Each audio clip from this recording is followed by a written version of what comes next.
wala ay na shan download TikTok video kala watermark shanga dem be den forma kan ana min video share TikTok ka bor na download le karbon man TikTok ka nyal wula ka yan download le be di video ma ina ka logo share yina ka kum de share kum de las ma kar so yulu mo na da Mohammed ko ma fon ka te Google Chrome kan to wa ayen na sham to download TikTok video ka watermark kar so click share button ma ay click share button ma yin copy link ma ay copy link ma yin twa Google Chrome be Google ay twa yin type ma save from net mpun type le me den bo save from net first link share din yina kamal bulu aro kar patab so ma click la tin ma ay click paste link ma nan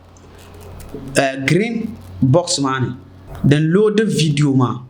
di load le ay kana gbunne den yala na download ka to download den pila downloadable yino bona da Mohammed ta video mo ina anya sam ni pa ma ka like ka share ka repost ka follow ma back nyango ne tap taba mpaya